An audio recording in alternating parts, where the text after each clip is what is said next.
Dragoljub Draža Mihajlović je bil med drugo svetovno vojno poveljnik jugoslovanske vojske v domovini oziroma četnikov in vojni minister. Po vojni je bil obsojen za vojne zločine in sodelovanje z okupatorjem ter ustreljen. V Dobrunski rijeki v Bosni in Hercegovini, tik ob srpski meji, so leta 2004 začeli graditi manastir Svetog Nikolaja, ki mu pravijo tudi Draževina. Manastir so zgradili na kraju prijetja Draže Mihajlovića 13. marca 1946. Dobar dan.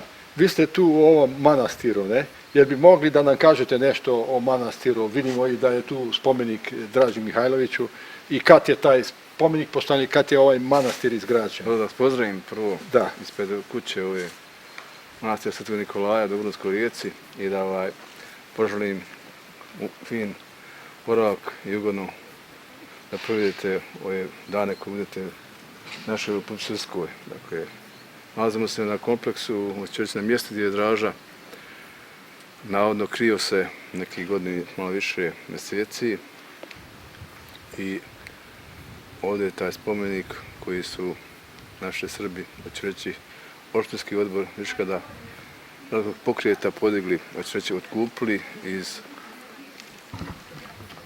Brčkog koji je tamo bio nepoželjan, da su ga postavili ovdje u smislu da se napravi jedan kompleks koji će podsjećati na ličnost Draže Mihajlovića i svih onih Rangoraca koji su živjeli i bili saborci Draže Mihajlovića i našeg generala, a u sklopu toga napravljena crkva posvećena krsnoj slavi Mihajlovića, prenosmoštiju Svetog Nikolaja. Dakle, sam kompleks zamišljen je da jednostavno narod koji je ovog kraja jako propatio zbog toga što je hranio, oblačio, odjevao Dražu Mihajlovića i njegove saborce, pratioce, bio je označen kao izdajnik, izdajice i svi su robovali, išli u zatvor, maltretirani, tučeni, nisu imali prava. Struja im je došla tek početkom 90. godina. Kako govori koliko je ovaj kraj bio zapušten, ne smatra se kao crna tačka izdajnička.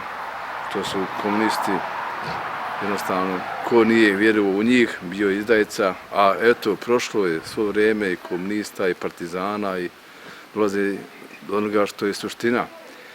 I sve bi to bilo onako zataškano, zatrpano da nije, eto, glas tih nekih pilota koji je Dražo spasio, njih 660 iz Šumadije, koji je prebačen u Ameriku, dakle, spasio je 660 pilota, dakle, američki, zato je dobio najveći orden američkog vojnika, iako Srbin. I oni su tražili da se rehabilituje Draža Mihajlović, jer ne može najveći zločinac, kako se zovu druge nacije, drugi ljudi osim Srba, pa i neki Srbi, biti nosioc najvećeg ordena američkog, da je on zločinac. Mora se rehabilituje da bude čist čovjek, da bude čovjek normalan kao svi građani. I to je taj vid pobjede, kako bi rekli, i zemaljske, ne one duhovne. Duhovna je posebna priča, dakle, da je Draža Mihajlović čovjek koji je vjerovao u Boga, postio, pričešćivao se i u tim vremenima i to vremenu, dakle, kada je živio po Zemunicama, nije zaboravio Boga, nije zaboravio svoju dušu, starao se da jednostavno bude spreman za smrt svaki dan, jer onaj koji vjeruje Hrista, ako i umre, živeće, kako kaže Hristos, poručujući svima onima koji za njim idu, da nije naše carstvo ovog svijeta, nego od onoga nebeskog, a to govore i svi sveti ljudi koji su prošli ovim zemaljskim životom, koji je pun kalendar i zato sam Draža Mihajlović je jedan tačka u tom čitavom spisku velikih, eminentnih ljudi, hrišćana koji svojim životom svjedoče da je Hristos istina, da će pobijediti pravda kad tad, da je pobijedila pravda, da komunista, partizana, niđe nema, pobjednik priče i istoriju, dakle, ali on, evo, danas svjedoči i svi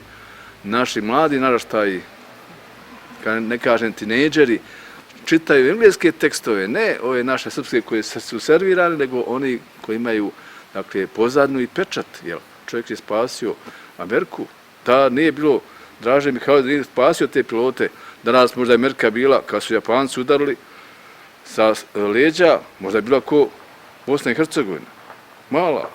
Zato treba gledati tu ličnost ovoga čovjeka kao onoga koji je se držao Boga, a nikako nikad nije činio zločine. Oni koji su odmrti od njega, nisu ga slušali. To su ti grupe ljudi koji su činili neke loše stvari.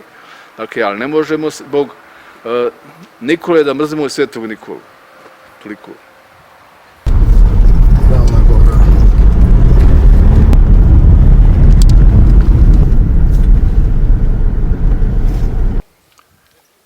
Nahajamo se na Ravni gori v Srbiji, kjer stoji spomenik Draži Mihajloviću, vodji četnikov. Postavili ga je srpsko gibanje obnove leta 1992. Tu se vsako leto dogaja zborovanje četnikov na tem travniku pod tem kipom, kjer so postavili tudi cerkvico in levo tam muzej, v katerem je predstavljeno četniško gibanje oziroma delo Draže Mihajlovića. Na tem spomeniku pa je napis, ki se glasi: Srpskom čiči generalu Dragoljubu Draži Mihajloviću, koji 13. maja 1941 na Ravnoj gori podiže barjak slobode i pobede, prvi ustanak protiv fašizma u tada porobljenoj Evropi. Srpski pokret obnove, SPO, 13. maj 1992. Ta spomenik Draži Mihajloviću se nahaja kakšnih 5-6 km oddaljen od vasi Brajiči, v kateri smo bili malo prej in v kateri je oktobra 1941 potekalo neuspešno dogovarjanje med Josipom Brozom Titom, vodjem partizanskih enot Jugoslavije, in Dražo Mihajlovićem, vodjem četnikom. Pogovor o tem, da bi skupaj sodelovali proti nemškem okupatorju, niso bili uspešni.